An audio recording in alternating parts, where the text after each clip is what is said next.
मैंने आगरा में देखा कि वहाँ पर आप गए थे, आखिरी वक्त पे ग्राउंड चेंज हुआ था। सेम कंडीशन कन्नौज में हुई कि आखिरी समय पर यहाँ पर भी ग्राउंड चेंज हुआ। इसका कुछ इफेक्ट देखने को मिलेगा? भाई रैली है, लेकिन कन्नौज जिले की नहीं है, पूरी यूपी की है रैली। और यूपी की रैली के किसी भी जिला अध्यक्ष को जानकारी हो जाएगी तो वो वहाँ पहुँच जाएगा।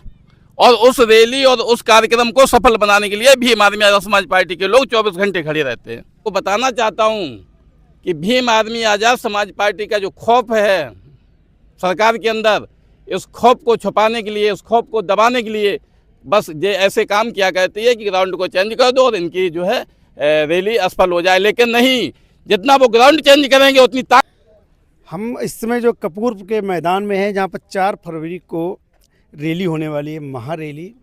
और यहाँ पर जो है खास चीज़ हमने देखी जो मिली है कि मेन भीम आदमी आजाद समाज पार्टी के लोग वहाँ भी पहुँच जाएंगे, बिना बुलाए पहुँचेंगे और अपनी बात और अपने लोगों के साथ वहाँ पहुँचेंगे।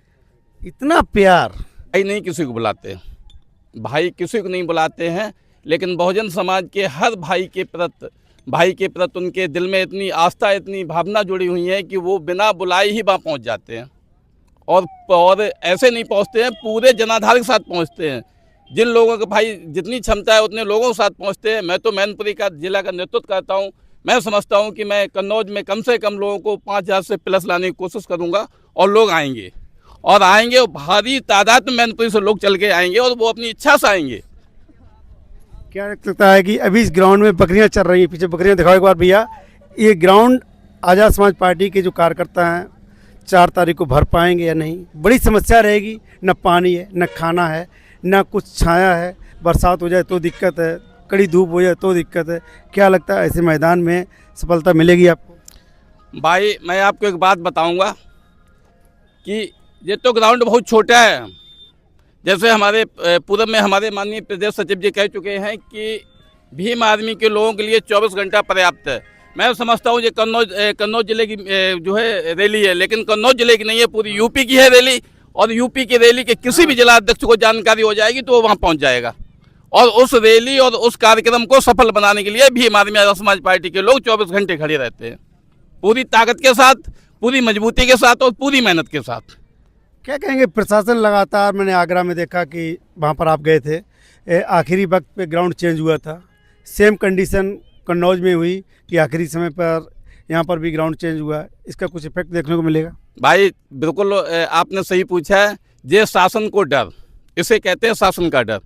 हमारे माननीय राष्ट्रीय अध्यक्ष जी का जहाँ भी प्रोग्राम को निश्चित जगह होती है और वो ग्राउंड चेंज उस समय कहते हैं जब ज़्यादा समय नहीं मिलता है। यहाँ के हमारे जिला अध्यक्ष जी ने 25 दिन 24 दिन से पहले इस कार्यक्रम के परमिशन के लिए लगे रहे, लेकिन हाँ और ना का जवाब नहीं दिया।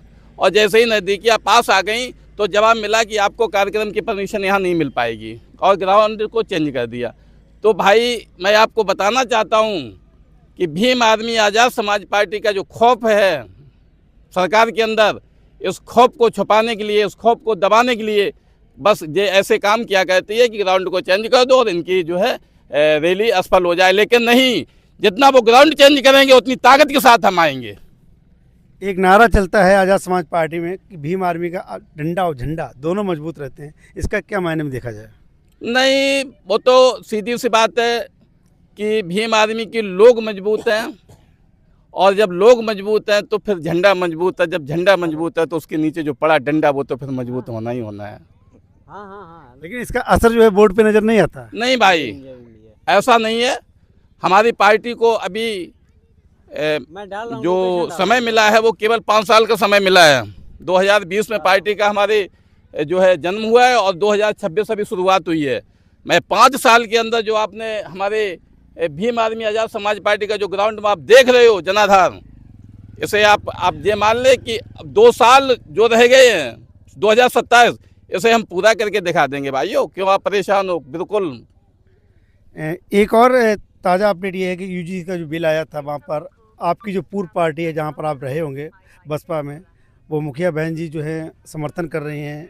आपके नेता 11 फरवरी को आंदोलन करने की चेतावनी दे रहे हैं।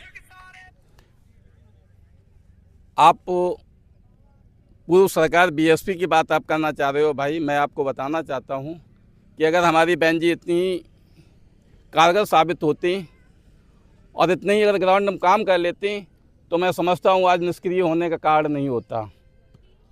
बहन जी ने क्या किया क्या नहीं किया ये किसी से छुपा नहीं है और सभी बहुजन समाज के लोगों को जानकारी हो चुकी है और सभी बहुजन समाज के लोग जानते हैं।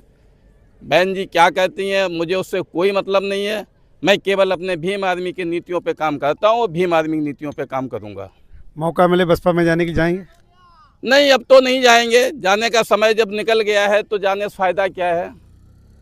जिस पार्टी का कभी नाम हुआ करता था, जिस पार्टी के नाम से लोग डरा करते थे, वो पार्टी ही निष्क्रिय हो गई है, तो उस पार्टी में जाने का मतलब क्या रहा और पार्टी का ही क्या मतलब रहा।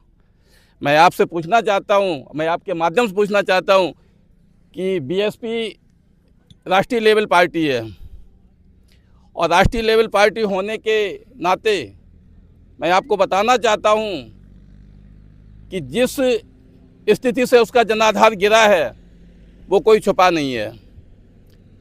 कोई सांसद कोई विधायक, अरे एक दो विधायक हो जाए, एक दो सांसद हो जाए, उससे क्या होता है, लेकिन सांसद तो कोई नहीं है, विधायक तो एक है। तो अब इसे आप क्या मानेंगे और इसे आप क्या कहेंगे? आपका भी एक ही सांसद है? मेरा तो मैं आपको बता चुका हूँ पूरे में 2020 में मेरी पार्टी का जन्म हुआ है और 2020 में केवल 2 ही सीटों से मेरे भाई लड़े थे। एक थी डुमरियागंज और दूसरी थी नगीना। डुमरियागंज सीट पे मैंने 85,000 वोट पाए थे पहली बार में। और अब आप इस पे समझ सकते हो, देख सकते हो, एहसास कर सकते हो कि जब मैं पहली बार में एक सांसद बना लेता हूँ, एक सांसद निकलते हैं, वो भी इतने जो है वोट के रेशियो से कि जो आज तक मौजूदा सरकार के जो प्रधानमंत्री जी हैं वो भी नहीं जीते। क्या लगता है पहली बार में ही आप 2027 में सरकार बनाएंगे फिर तो? हाँ, बिल्कुल सरकार बनाऊंगा। जिस हिसाब से आप कह रहे हो पहली बार हमने सांसद बनाया। बनाऊंगा, बिल्कुल सरकार बनाऊंगा। भीम आदमी आज़ाद समाज पार्टी के लोग, जैसे अभी हमारे माननीय प्रदेश अध्यक्ष जी ने कहा कि नीले बाज हैं, तो हम लोग नीले बाज हैं। धूप छाँव, गर्मी सर्दी, पानी बरसात, कभी किसी से डरते नहीं है। केवल काम चाहिए और काम पे काम ही करते हैं।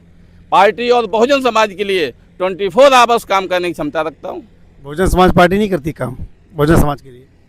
वो उसके लिए तो मैं समझता हूँ कि हमसे बेहतर मेरा बहुजन समाज जानता होगा। इसे मैं नहीं अपने मुँह से कहना चाहूँगा, नहीं मैं इस पर कोई टिप्पणी करना चाहूँगा कि मैं बहन जी के लिए कुछ कहूँ। बहन जी भी समझती हैं और बहुजन समाज भी समझता है। चलिए, मैनपुरी के जिलाध्यक्ष ओपी सागर जी ने एक बड़ी बात कह दी कि 2027 में वो सरकार बनाएंगे। ये वक्त बताएगा कि 2027 में सरकार बनाते हैं क्या होता है। इसके लिए आप हमारे साथ बने रहिए। मैं लगातार 2027 तक गांव गली लेके आएंगे।